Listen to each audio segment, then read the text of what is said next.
millions of people believed. The final chapter of Michael Jackson's life ended on one heartbreaking summer afternoon. They believed the story was over, the music had stopped, the curtain had fallen, the king of pop was gone forever. But they were wrong, because while the entire world was crying, one young boy was quietly carrying a secret, so unbelievable that even his own family never fully understood it. A small metal box, no bigger than a shoebox, no diamonds, no gold, no label, just cold steel and a tiny combination lock. It sat untouched, hidden inside the back of a closet for an entire decade. Not because nobody knew how to open it, not because the key had been lost, but because a frightened boy had made one promise to the man he loved more than anyone else, a promise that would cost him 10 years of questions, 10 years of grief, 10 years of wondering whether the answers that could heal his broken heart were only 3 numbers away. Then, exactly 10 years later, on a quiet June morning, that promise finally came to an end, and what waited inside that forgotten box would completely change the course of his life. But to understand why, we have to return to the very last afternoon they ever spent together. Los Angeles. The summer sun painted long, golden shadows across the gardens.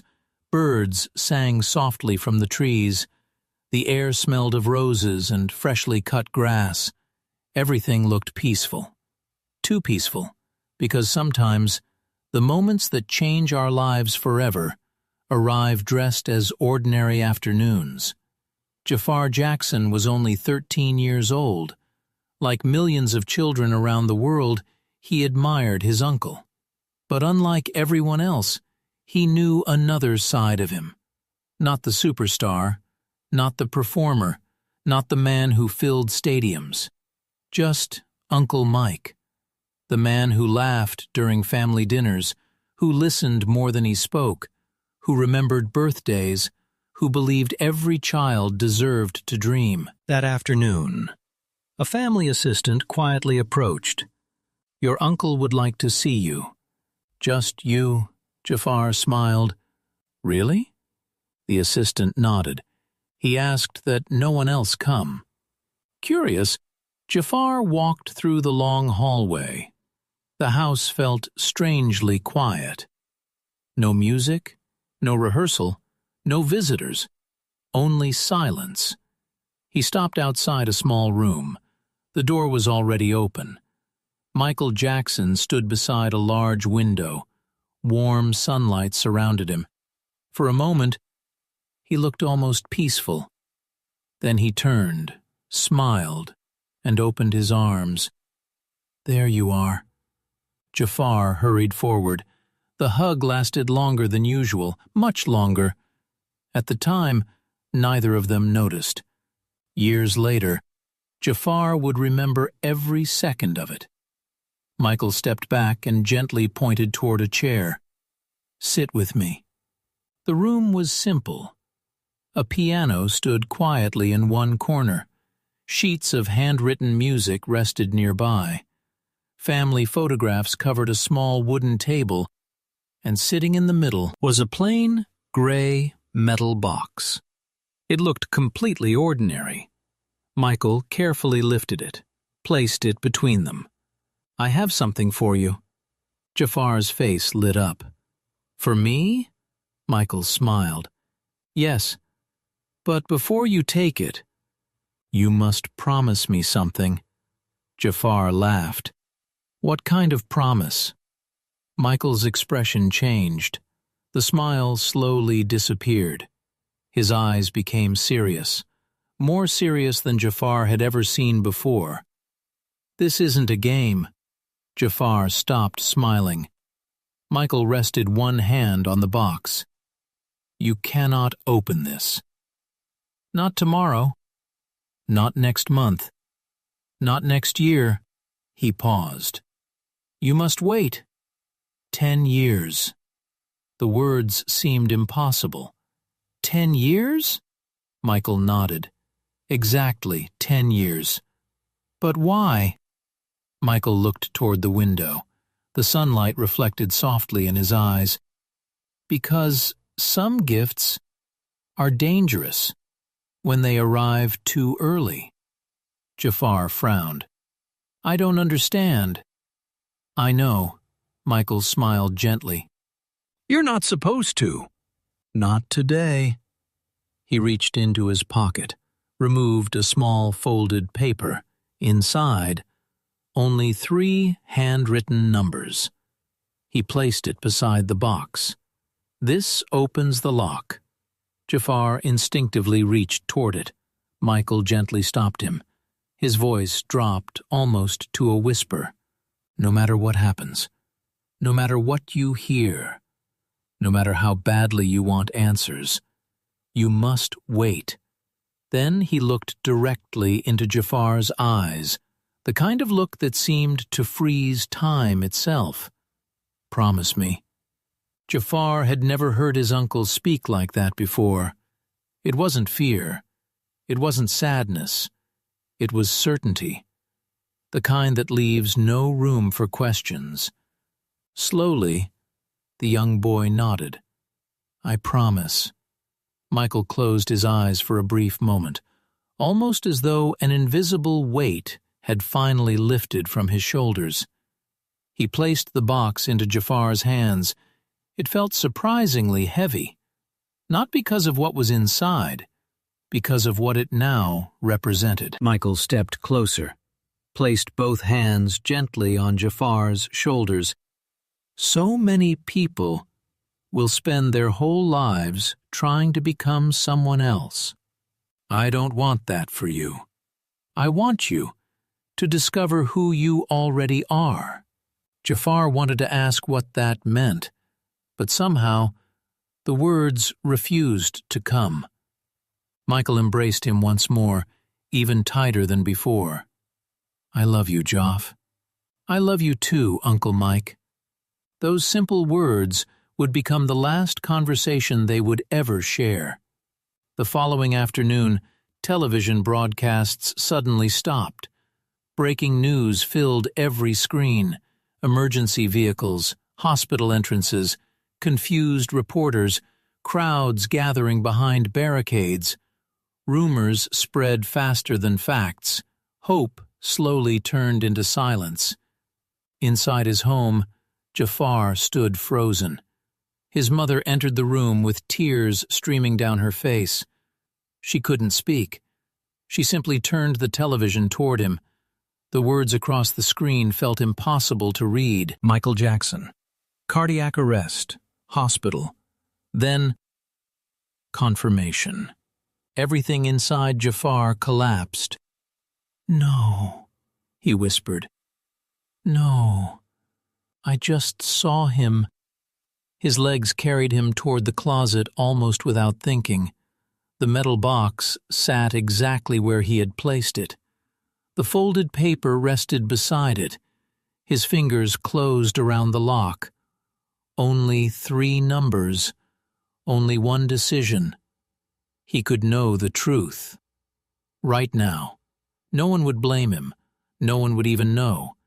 His thumb touched the first number. Then, a memory echoed through his mind. Michael's voice, soft, calm, certain. Promise me. Tears blurred his vision. His hand slowly slipped away from the lock. He placed the box back onto the highest shelf, closed the closet door, rested his forehead against it, and whispered through uncontrollable tears, I'll wait. Even if it hurts, even if it takes forever, I'll keep my promise. Outside, the entire world mourned a legend. Inside one quiet bedroom, a 13-year-old boy began carrying a promise that would define the next 10 years of his life. The closet door closed. The sound was almost too soft to hear, yet to Jaafar, It felt louder than the breaking news still echoing from the television downstairs. Outside his bedroom, the world was mourning Michael Jackson. Inside, a 13-year-old boy had just declared war against his own curiosity. The metal box rested quietly on the highest shelf. Only 3 numbers separated him from whatever his uncle had wanted him to know. 3 numbers. That was all. He could have opened it in less than 10 seconds. Instead, he chose 10 years. That night, sleep never came. Every time he closed his eyes, he saw Michael's face, the long embrace, the tired smile, the quiet voice. "Promise me." The words repeated over and over until sunrise. 4 days later, the funeral arrived. The world watched together. Thousands gathered. Millions cried in front of television screens. Flowers covered the memorial like an ocean of white. Music filled the air, not with celebration, but with farewell. Jaafar sat silently beside his family. He barely heard the speeches, barely noticed the cameras. His hands remained tightly folded in his lap. Inside his jacket pocket, he carried the folded paper with the combination. Sometimes he touched it gently, only to remind himself it was real. When the ceremony ended, he looked toward the casket one final time. His lips barely moved. "I'm keeping my promise, Uncle Mike." No one heard him. No one except himself. Years passed. Not quickly, slowly, painfully. The calendar kept changing, but inside Jaafar's bedroom, nothing changed. The box remained exactly where he had left it. Dust slowly gathered around its edges. Every birthday, he looked at it. Every Christmas, he looked at it. Every anniversary, he looked at it. It became more than an object. It became a question, one he could never answer. When he turned 14, his mother noticed him standing in front of the closet again. She leaned gently against the bedroom door. "You're thinking about it again." Jaafar nodded. "I wonder what's inside." She smiled sadly. "Then open it." He looked down. "I can't." "Why?" "I gave him my word." She walked closer. "Your uncle loved you." "I know. He wouldn't want you suffering." Jaafar looked toward the shelf. "Maybe this is exactly what he wanted me to learn." His mother kissed his forehead. Neither of them spoke again. Late that night, Jaafar climbed onto a chair, reached for the box, held it carefully. His thumb rested on the lock. The folded paper lay beside him. 3 numbers. He imagined hearing Michael's voice again. Not yet. His hands trembled. He slowly returned the box to the shelf. Another year passed. School became harder, not because the lessons were difficult, because everyone expected him to be someone else. Teachers smiled. Classmates whispered. Reporters occasionally appeared outside events. Some wanted photographs. Others wanted comparisons. "Do you dance like Michael? Can you sing like him? Will you become the next king of pop?" Each question felt heavier than the last. At first, Jaafar answered politely. Eventually, he stopped answering altogether. One afternoon, his guidance counselor invited him into her office. "You've become very quiet." "I'm okay." She gently shook her head. "No. You're carrying something." He looked away. She continued softly. "You don't have to tell me everything, but don't carry it alone." Jaafar wanted to speak. He wanted to tell someone about the box, about the promise, about waking every morning wondering whether the answers to his future were locked only a few feet away. Instead, he whispered, I just miss him. The counselor nodded. I believe you do. That night, rain tapped gently against the bedroom window. Jaafar sat on the floor beside the closet. The box rested in front of him. He didn't touch the lock. He simply talked. You said I'd understand someday. His voice cracked. I'm trying. I'm really trying. But I don't know who I'm supposed to become. Silence answered him. Yet, somehow, speaking aloud made the room feel less empty. The years continued. At 16, he began studying music more seriously. Not because people expected it, because music reminded him of conversations with his uncle, a piano, a melody, a forgotten lyric. Sometimes, closing his eyes almost made it feel like Michael was still nearby. But comparison followed him everywhere. After one small performance, a stranger approached. You move just like him. Another smiled. You'll never replace Michael, but you come close. Most people thought they were giving compliments. They had no idea how deeply those words hurt. On the drive home, Jaafar stared through the car window. His reflection looked unfamiliar. Was he becoming himself? Or simply becoming everyone's memory of someone else? That question followed him into adulthood. At 18, music executives began calling. Managers offered contracts. Producers promised fame. Friends urged him forward. This is your chance. You belong on stage. You already have the name. The offers sounded exciting, yet something inside him refused to move. Each contract felt incomplete. Each opportunity seemed to be waiting for an answer he still didn't have. One evening, his manager spread papers across a table. A recording deal, national promotion, tour support. This could change your life. Jaafar looked at the pages, then quietly folded them closed. I'm not ready. His manager stared in disbelief. What are you waiting for? Jaafar couldn't explain. How could he? How could he tell another person that his future felt locked inside a small metal box sitting in a closet? Years later, when he turned 20, his family gathered for dinner.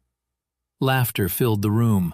Stories flowed easily. Then his older cousin smiled. So, when are you finally opening that mysterious box? The room became quiet. Everyone looked toward Jaafar. His mother smiled gently. Only a little longer, someone joked. Maybe it's empty. Another laughed.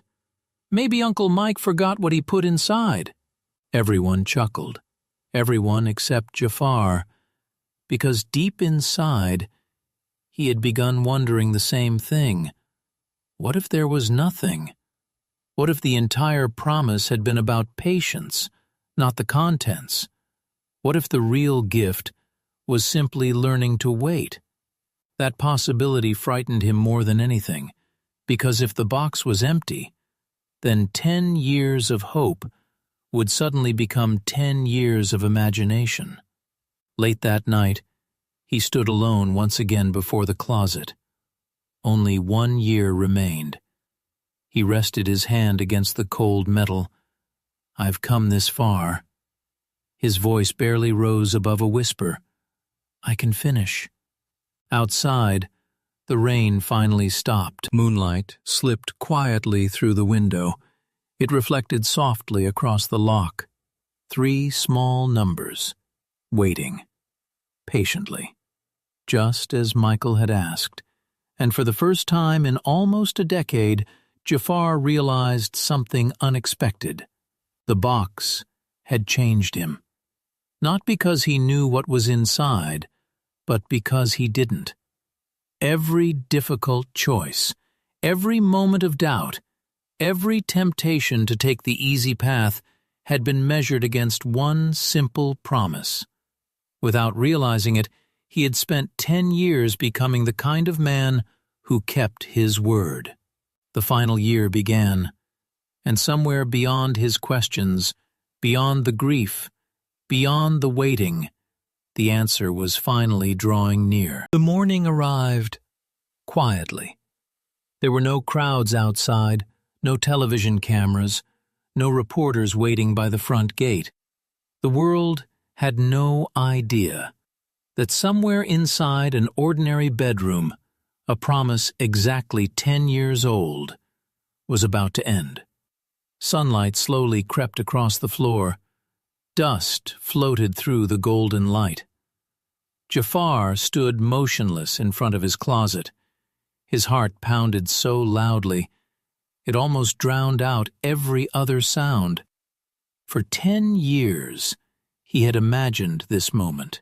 Sometimes he believed the box contained a letter, sometimes an unfinished song, sometimes nothing at all.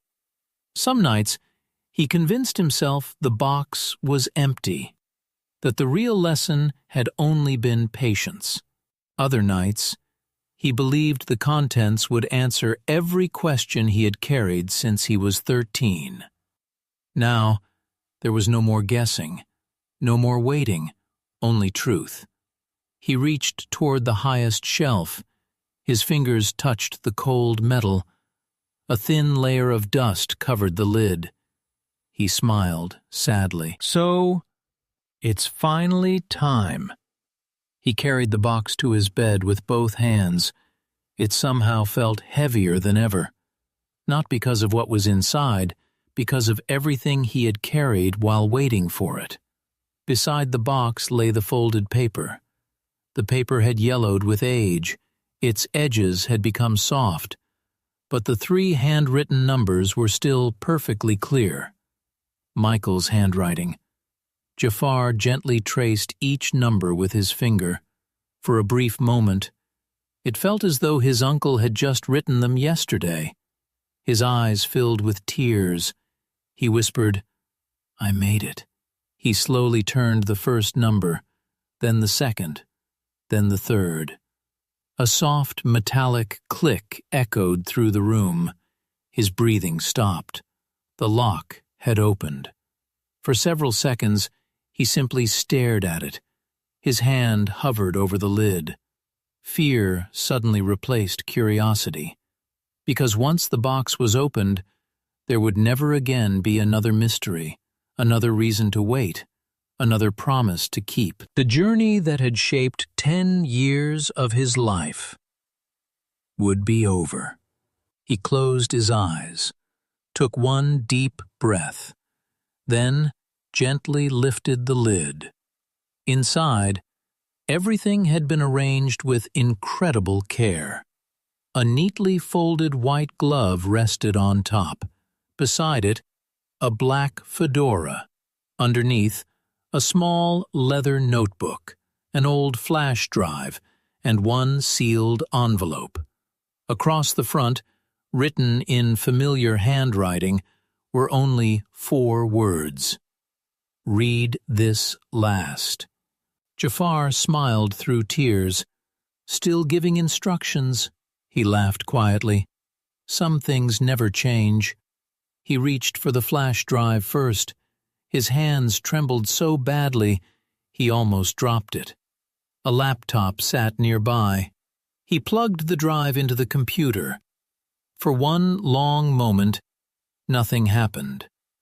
Then, a recording appeared. No title, no date, only one audio file. He pressed play. Static, silence.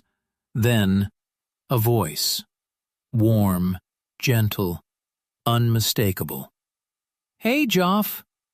The room froze. Jaafar stopped breathing. For 10 years, he had forgotten exactly how his uncle's voice sounded in everyday conversation. Not singing, not performing, simply talking. If you're hearing this, it means you kept your promise. A tear rolled down Jaafar's cheek. "I knew you would. I always believed you would." He covered his mouth, unable to stop crying. Michael continued speaking calmly. I also know something else. These past 10 years haven't been easy. You've probably questioned yourself. You've probably wondered if you'll ever escape my shadow. Jaafar lowered his head. Every word felt personal. Every sentence felt as though it had been recorded yesterday. You've probably compared yourself to me, and other people have done the same. They meant well, but comparisons can become invisible chains. Jaafar closed his eyes. How could he have known? Michael continued. Listen carefully. This may be the most important thing I ever tell you.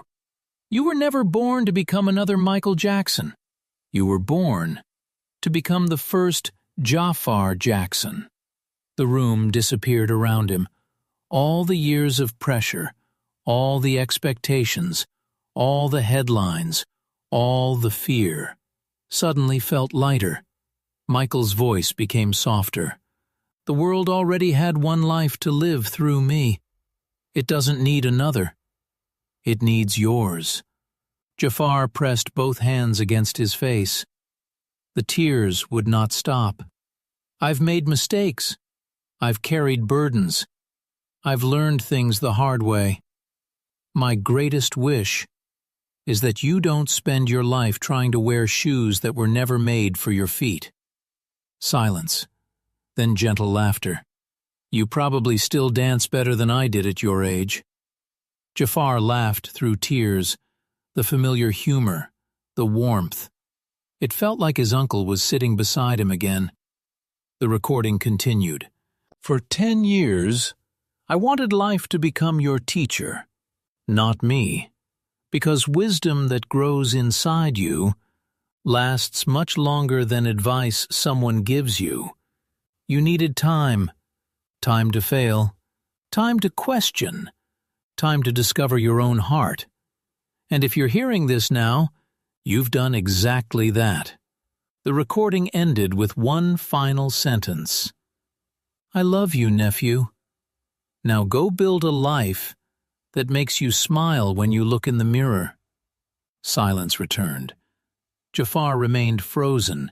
He stared at the screen, unable to move, unable to speak. Finally, he reached for the envelope. His fingers carefully broke the seal. Inside, a handwritten letter. He unfolded it slowly. The first line made him stop breathing again. Dear Jaaf, if you're reading this, then you've already proven something far more valuable than talent. You proved you can keep your word. Jaafar swallowed hard. He continued reading. Talent may open doors. Character decides whether they stay open. Another sheet slipped from the envelope. Not a personal letter, official documents. A charitable arts foundation. Its mission: helping young musicians, dancers, actors, and artists who could not afford training. At the bottom, a handwritten note. Dreams become real when we help someone else's dream begin. Jaafar lowered the papers. The room became perfectly quiet again. He looked toward the photograph on his bedside table, Michael smiling, one arm around a much younger boy. For years, Jaafar had believed the greatest gift inside the box would be an object, a glove, a hat, a memory. He had been wrong. The greatest gift was freedom. Freedom to stop chasing another man's legacy. Freedom to begin writing his own. He picked up his phone. His mother answered almost immediately. Jaaf? His voice trembled. Mom. I opened it. She heard him crying. I'm coming. Less than half an hour later, she quietly stepped into his room. The box still lay open on the bed. The glove, the hat, the notebook, the letter, the recording waiting on the laptop screen. She looked at her son. He wasn't crying because he was broken. He was crying because after 10 years, he finally understood why he had been asked to wait. He looked at her with a peaceful smile. The box was never really about what was inside. She squeezed his hand. What was it about? Jaafar looked once more toward his uncle's photograph. It was about becoming the kind of man who could receive it. Outside, the morning sun climbed higher into the sky. The waiting was over. But for the first time in 10 years, Jaafar realized something extraordinary.